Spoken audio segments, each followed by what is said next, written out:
Today we are taking McGee Co decor items and trying to see if we can come up with a dupe using thrifted items. And I'm very excited to start with this first project, which is this picture frame. This leather picture frame retails for $40. And when I saw this on McGee Co's website, I absolutely knew that there were two items at the thrift store that I could buy to recreate this look. The first, of course, is a picture frame. I got this picture frame for 99 cents.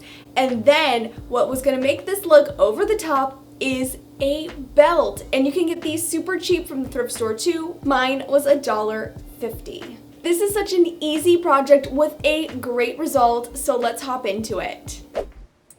First up with the belt, I cut off the buckle, and then I also cut off the other end, but I did leave one of the holes on the belt because that does have some usable space around it. Now I'm going in with my speed square, and this is a new tool in my stash, so if I use it wrong, I'm sorry. But I used that to make a 45-degree angle mark on the belt right here, and then I cut that with my scissors. And then I took that over to the frame and marked exactly where I would need to be cutting the belt on the opposite end. And I did the same thing with my speed square, and I also made sure to double check to see if this was going to fit perfectly where I wanted it, and it did. So I went on and cut that other end. Now here's where I made a mistake. Instead of measuring and cutting each individual piece like I did for that first piece, I was like, well, I'm just going to trace the angles and continue to cut them out. This is a mistake because I did end up having a little bit of error with this smaller piece right here. The angle wasn't quite right, so definitely measure, cut, and double check throughout this entire process, especially if you have a small belt like mine. Quite honestly, the bigger the belt, the better for this project. That way, if you make mistakes, you can redo a piece. I, unfortunately, only had one shot at this. Now with this frame, I actually really love the art and the mat in it, and it was also going to be very difficult to remove. So for this painting portion, I decided to just tape off the glass like this.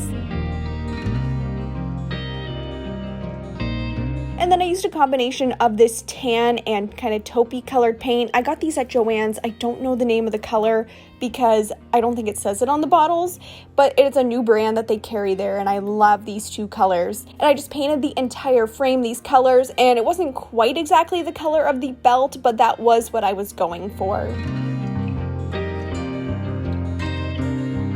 Then all you have to do is assemble the frame. So I used some Gorilla brand hot glue for that extra strong hold, and just started piecing all the pieces together, making sure to really try to align those corners. And right here you can see where I kind of messed up that one corner. It just didn't fit quite right. But other than that, I did end up really loving the final result, and it was just one little minimal mistake like that.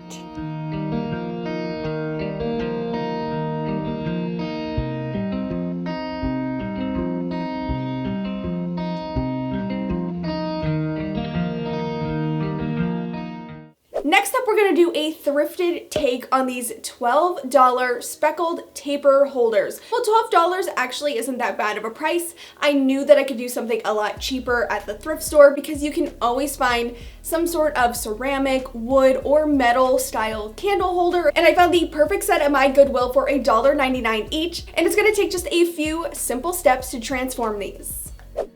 This project is so simple. All I'm doing first is giving these candlesticks 2 coats of this heirloom white spray paint by Rust-Oleum and letting both of those coats completely dry. Since my McGee Co inspiration had a little bit of speckling on the surface of these candlesticks, I'm using this bleached stone effect spray paint by Rust-Oleum to add some texture. You can't really see it here in this footage, but you will see it in the next step. So taking that same tan colored paint from earlier, I decided to bring back in some detail onto these candlesticks so they didn't look so plain. And I just used a little bit of paint around the top rim of the candlestick like so, and then also around the base. And I think this really just brought in that kind of homemade ceramic look and some of the original character of these homemade clay candlesticks.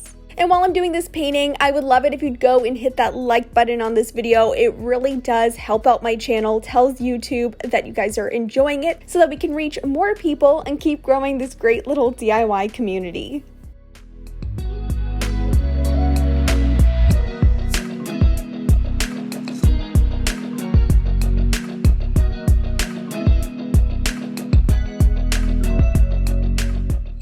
next McGee Co inspired thrift flip is not based on a particular item. It's actually based on a whole section of their website, and that is their pillows. I find their pillows are so expensive. I'm sure they're great, luxurious quality, but I thought that let's make a little bit of an inspired version using a men's dress shirt. I looked for a pattern that just felt very reminiscent of the shirts that I could find on McGee Co's website, and I landed upon this kind of gray sort of pinstripe shirt, but it's a very, very nice detail that it has in it, and I thought that would be perfect for this DIY. The first step to turn a shirt into a pillow is to first cut off all of the distinguishing shirt features, but while preserving as much of the fabric as possible.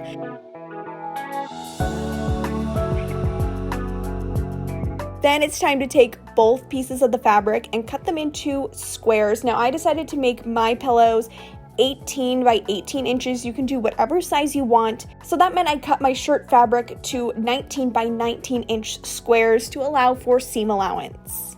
I find using my Dollar Tree square was super helpful to make sure that I got this shape the best that I could, and I made sure to cut out a 19 by 19 inch square on both the back piece of the shirt and the top piece of the shirt. And for the top piece, I also wanted to make sure that the buttons of the shirt are aligned in the middle because I really love this feature and I think it's going to add some character to the shirt.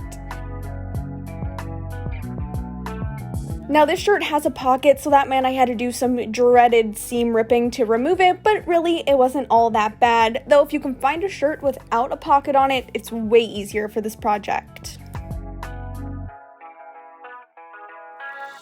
Then all I did was take some straight pins and pin the shirt together with the good sides together and sewed up all four sides because actually that button area is going to work to make this like an envelope style pillow, so you don't have to worry about leaving one of the ends open.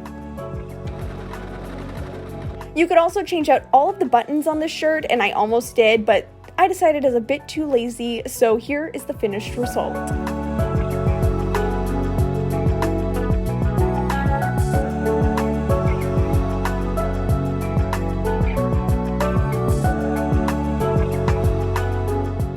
Next up, I'm not even going to attempt the name of this project that I'm going to try to dupe. It is this vase right here. And I love this one because I love doing textured pottery DIYs on this channel, but this is different and unique and something that I have not attempted before and not really seen much before. So I'm going to use a couple tried and true techniques to make this dupe, but also I'm going to experiment just a little as well. So let me show you how I did it. I'm going to say that this project didn't turn out quite how I had hoped. The first thing I did was take some of that heirloom white spray paint and really concentrate on the area where the apples were to kind of conceal them. And then I also did rotate this container and lightly mist the spray paint all over it, the top, the back, and the sides, just to kind of cover it up a little bit, age it just a little bit to hide that bold pattern that it has, but not to completely conceal it. And once that spray paint dried, I'm using that tried and true baking soda paint mix, and I used some cream paint as well as that tan and taupey color that I've been using this whole video. I just love those two colors. And I used a foam brush to paint that onto the container, really focusing again on the area with the apples, but then I also rotated it and kind of feathered out the line so it didn't just look like a big blob of paint covering up something, and dabbed it around a little bit on the back and the sides and on the top. Since this was looking a little bit one-toned, I used that tan color paint with some water and kind of gave it a little bit of a wash. Now, I wiped it off with a paper towel, and you can't really tell that the paint was there on camera, but I promise you, in real life, you can definitely see the difference that adding this wash of paint made.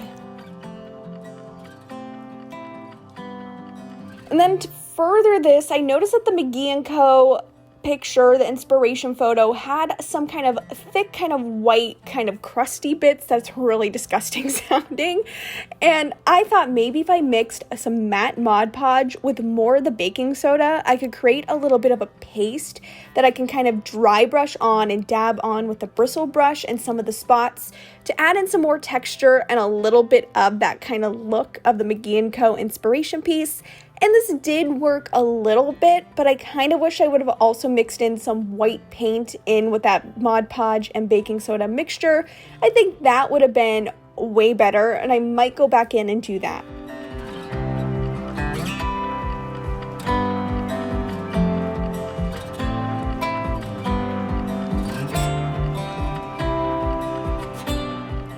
Now I want to know, what kind of stores do you want to see me do another thrift flip or dupe sort of challenge? It wouldn't necessarily have to be a thrift flip. Maybe I could do dollar store, I could do other types of themes, or if you want to see more McGee Co, just drop that down in the comments. And if you want to see even more high-end DIY dupes, I've linked my playlist on the screen here. Thanks so much for watching, and I'll see you in my next video. Bye!